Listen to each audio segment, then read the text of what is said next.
Hello and welcome to our online tutorial for the NEBOSH International General Certificate.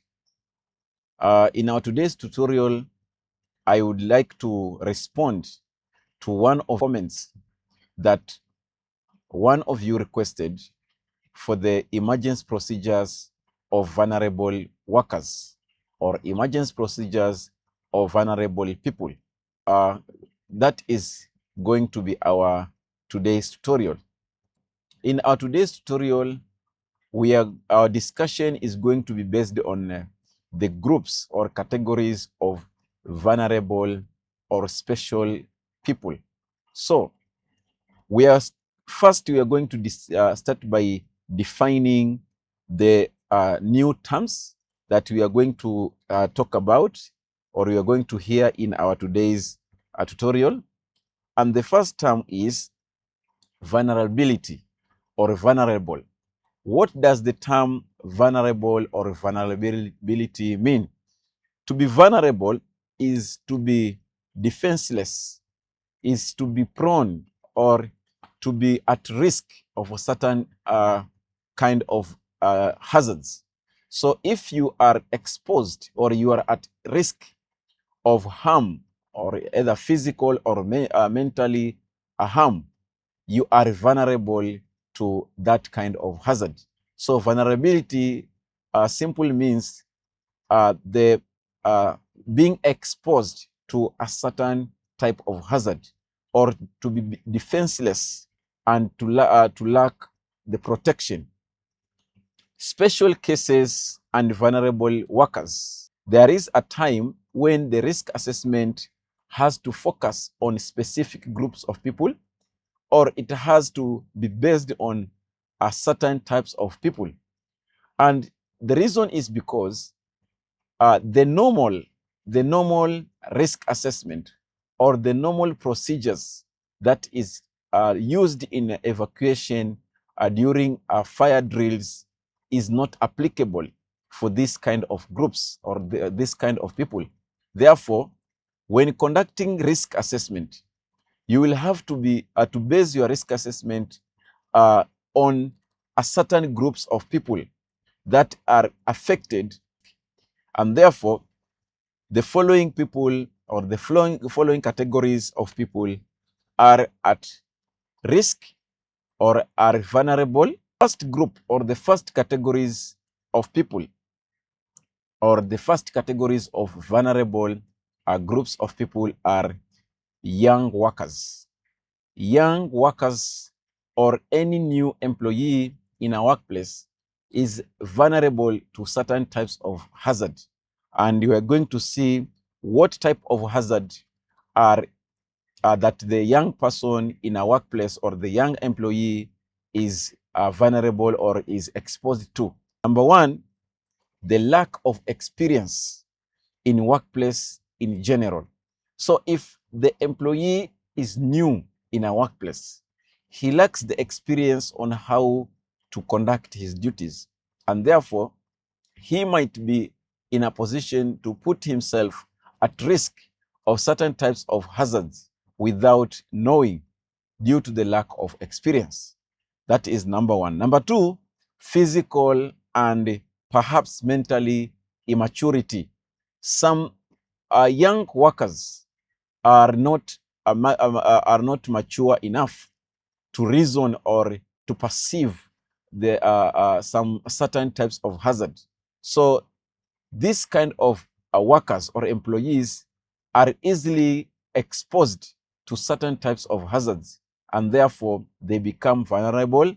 And due to that, the risk assessment will have to consider this group of people, this group of young people, in order to know how to evacuate them during emergencies.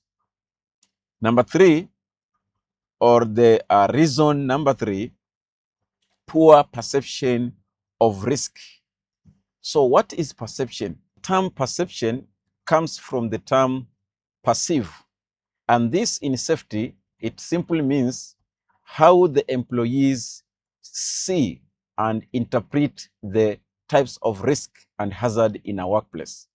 So with a young worker or with a young employee, he might not be in a position to perceive or interpret the type of hazard or risk properly, and therefore leading him to be prone to those kind of hazards. Number 4, heavily influenced by poor pressure.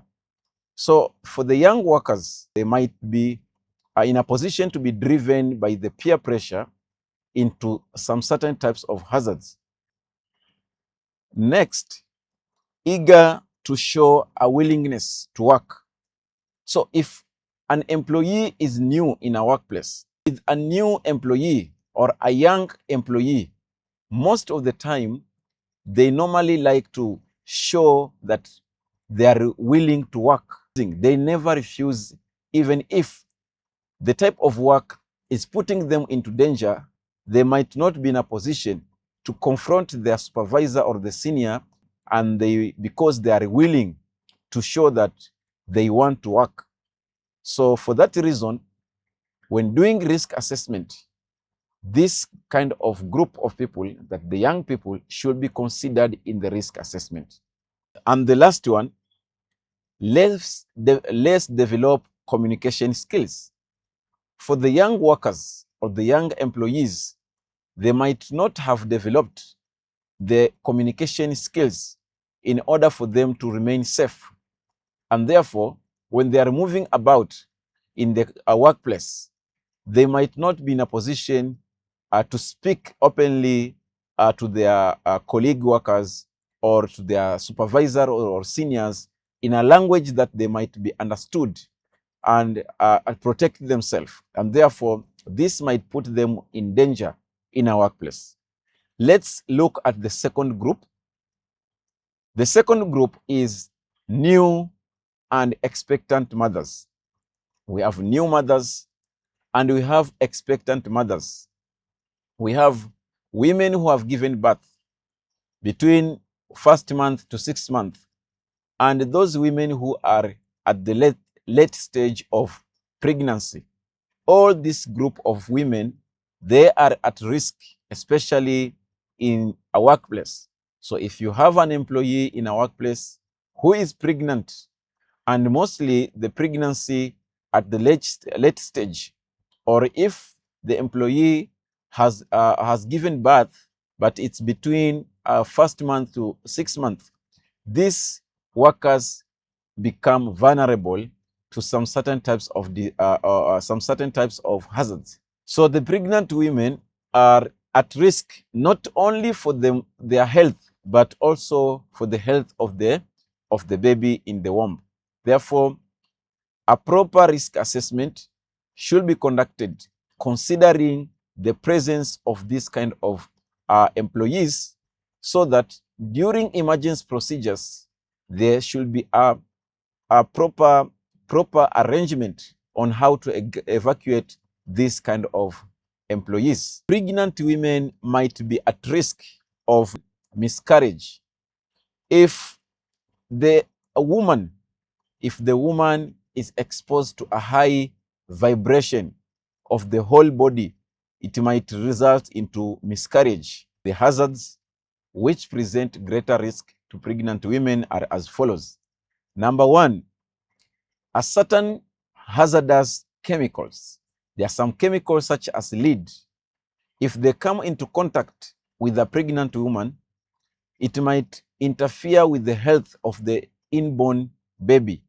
Therefore, a proper arrangement or risk assessment that will separate the chemicals from the from the presence of the pregnant women, or if the woman's work activity is involved in chemicals, the employer might consider giving this woman a vacation, or he might be changed his position or his duties so that he cannot be exposed to this kind of hazardous. Number 2, certain biological agents such as rubella viruses. There are some certain viruses that the pregnant woman may be exposed to, and therefore the risk assessment should secure these women. Number 3, manual handling, especially later in the pregnancy. If the work of an employee of an employer or the pregnant woman's work is involved in manual handling, that means carrying items from one place to another, then the employer may consider changing his duties and responsibilities to prevent carrying heavy objects, because during the late pregnancy, it is prohibited for pregnant women to carry heavy loads. Number 4, extreme of temperature. Pregnant women should not be exposed to extreme temperature, and this will mean that if the work activity that the employer or the pregnant woman is involved or is taking place in a machine which is running 24 hours and it generates heat, then the woman should be changed. Number 5, the whole body vibration. When the body of a pregnant woman vibrates, it may end up causing miscarriage, as we already said that. Ionization radiation or ionizing radiation. The radiation rays or the radiation energy is dangerous, especially to the inborn baby, and should be avoided. Therefore, the pregnant woman should avoid being exposed to ionizing and radiation rays. Number 6, night shift work. Night shift work. If a woman is pregnant, then his duty shift will need to be changed, especially from night to day. If his normal duties or if her normal duties is daytime, is nighttime, then this shift should be changed to a daytime. The next type of hazard that the pregnant woman is exposed to is stress and violence. Stress and violence. If there is any kind of harassment in the workplace or any kind of violence whereby some workers or some employees use violent words or violent physical abuse, this should be avoided, or this should be protected, or should be prevented to the pregnant women. And the next and the last thing is stress. A pregnant woman should be in a position that there should be no stress, because stress is one of the reasons a woman can get miscarriage. And therefore, those are some of the categories. We are going to end our tutorial here, and we are going to proceed with the other vulnerable group of people until we complete the emergency procedures for vulnerable people. Thank you very much to be with me until this end. Let's meet in our next video.